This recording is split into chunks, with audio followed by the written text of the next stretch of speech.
pagi hari ini, alangkah baiknya kita berdoa dulu agar pembelajaran ini diridhoi oleh Allah Subhanahu wa Ta'ala. Oke, berdoa dimulai.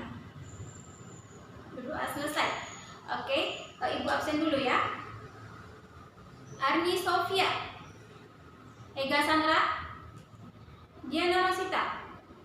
Sakit ya? Dia kenapa bisa sakit? Apa tidak sarapan? Apa tidak apa dia? Makanya anak-anak ibu biar nggak sakit harus menjaga kesehatan agar sekolahnya tidak tertinggal. Nah, di sini kita akan mempelajari tentang makhluk hidup dan lingkungannya. Anak-anak ibu pernah nggak merasa dirugikan dan pernah nggak merasa diuntungkan? Hega pernah dirugikan. Tarmiji pernah merasa diuntungkan. Oke, di sini kita akan belajar tentang makhluk hidup dan lingkungannya. Yang pertama kita akan belajar tentang simbiosis. Anak-anak ibu tahu nggak apa itu simbiosis? Coba jawab apa? Tarmiji? Terus siapa lagi yang tahu? Ega, coba sebutkan. Oke, betul sekali. Simbiosis itu adalah hubungan antara makhluk hidup yang satu dengan makhluk hidup yang lainnya. Mereka ini saling berhubungan erat, saling mempunyai hubungan erat, tidak terpisahkan. Nah, di sini yang pertama, simbiosis itu terbagi menjadi tiga. Pertama adalah simbiosis mutualisme. Tahu tidak anak-anak ibu, simbiosis mutualisme itu seperti apa? Simbiosis mutualisme adalah hubungan antara makhluk hidup yang satu dengan makhluk hidup yang lain itu membutuhkan hubungan yang saling membutuhkan. Pertama, tidak ada yang merasa dirugikan dan mereka itu saling menguntungkan. Contohnya adalah ini, sudah bawa. Contohnya adalah lebah dengan bunga.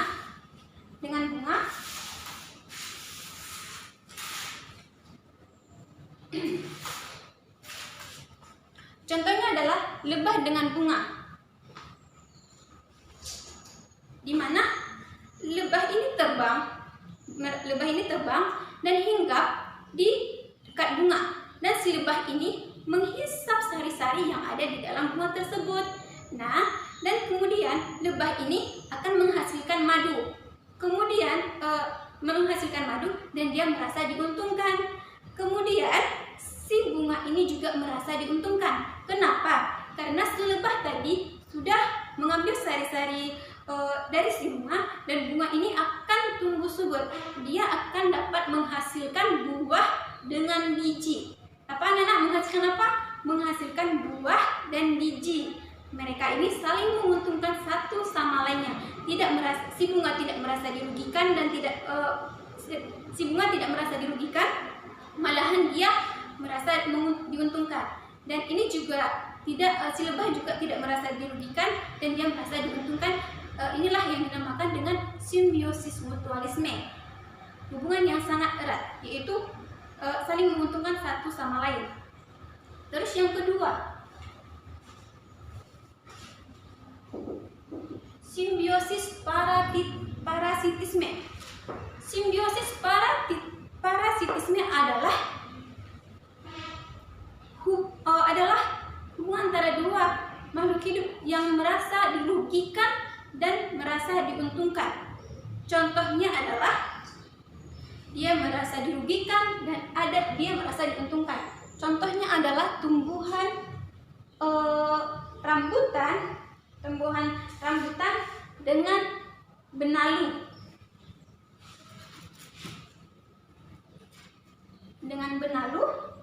Di mana si benalu ini datang ke si pohon rambutan. Si pohon rambutan ini mencari energi, mencari makanan, mencari air, susah payah. Tetapi si benalu ini dengan seenaknya mengambil semua energi yang diserap oleh si pohon rambutan. Sedangkan si benalu ini tidak mencari makanan, dia hanya berpatokan ke si pohon rambutan ini. Misalnya si pohon rambutan ini mati, maka dia juga ikut mati. Itulah yang dinamakan si benalu itu merasa diuntungkan karena dia dapat hinggap di si rambutan, tetapi si pohon rambutan ini merasa dirugikan karena dia susah payah mencari makanan, tetapi si benalu mengambil sebagian dari energi yang dimiliki oleh si pohon rambutan. Seperti itu. Itulah yang dinamakan dengan simbiosis parasitisme. Satu merasa dirugikan dan satu merasa diuntungkan. Sampai di situ paham kan anak-anak yang Ibu jelaskan? Yang ketiga adalah simbiosis komensalisme. Yang ini adalah tipenya itu adalah tidak merasa dirugikan, tidak merasa diuntungkan. Menguntungkan iya juga bisa juga. Misalnya adalah tumbuhan anggrek. Tumbuhan anggrek dengan inangnya. Misalnya ini tumbuhan anggrek. Tumbuhan anggrek ini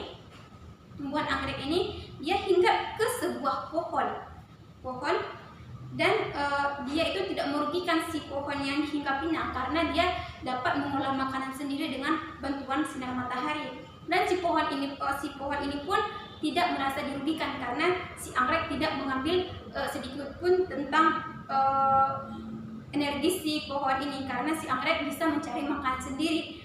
Cuman di sini dia hanya menumpang hidup di pohon tersebut. Seperti ini.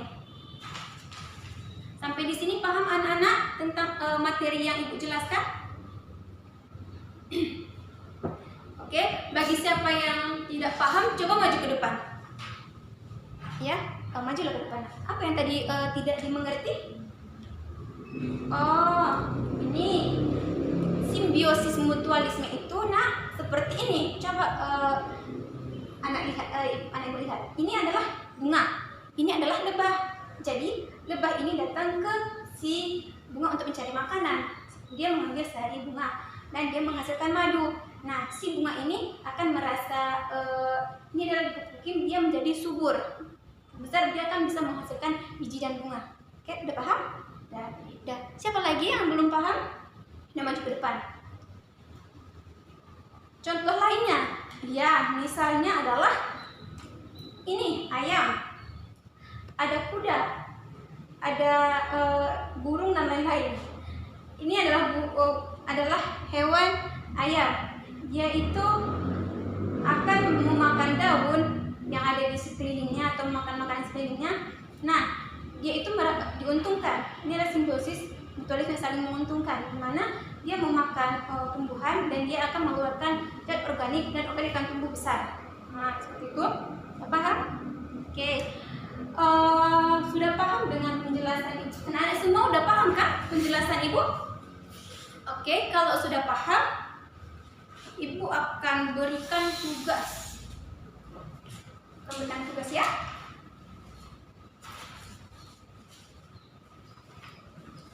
Jadi anak-anak, kita sebagai masyarakat Indonesia juga harus menjaga lingkungan alam. Agar kenapa? Agar lingkungan kita itu tetap sehat. Nah, makanya dalam masyarakat itu harus gotong royong, harus membersihkan tempat lingkungan kita agar yang ada di lingkungan kita itu sehat dan segar untuk dipandang. Seperti itu.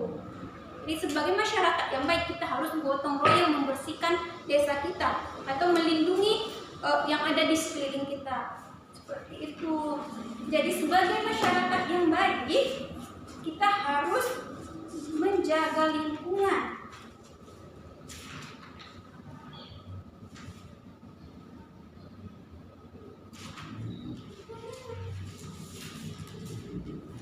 Nggak capek kan dengerin Ibu di sini ngoceh aja dari tadi?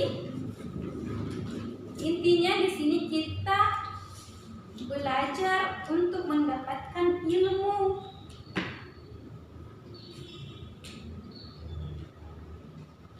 Nah, di sini Ibu akan berikan soal ya, dikerjakan. Jangan tidak sampai dikerjakan. Nanti Ibu beri nilai. bagus kalau siapa yang mengerjakan. Nah, kerjakan ya. Oke. Ibu tunggu 5 menit lagi untuk pengumpulan ya. Siapa yang bisa jawab semua dengan baik, Ibu kasih nilai plus. Ibu kasih nilai 100. Oke. Udah. Sekarang Ibu akan menjelaskan nenek Ibu.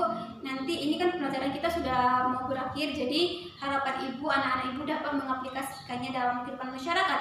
Jadi ketika nanti anak-anak Ibu pergi ke tempat lain, maka anak-anak Ibu sudah paham dengan apa yang dijelaskan. Jadi mungkin cukup sekianlah pertemuan kita pada pagi hari ini. Mungkin minggu depan kita sambung lagi kalau ada umur yang panjang ya, kita sambung lagi. Minggu depan kita akan bertemu lagi. Nanti Ibu akan bawa lagi pembelajaran yang super aktif, yang buat anak-anak Ibu tidak bosan. Oke anak-anak Ibu, cukup sekianlah pembelajaran kita pada pagi hari ini. Alangkah baiknya untuk menutup pembelajaran kita pada pagi hari ini, kita mengucapkan alhamdulillahirabbil alamin. Agar pembelajaran itu diberkahi oleh Allah dan umur kita dan ilmu kita bertambah. Cukup sekianlah, Ibu tinggal dulu. Assalamualaikum warahmatullahi wabarakatuh.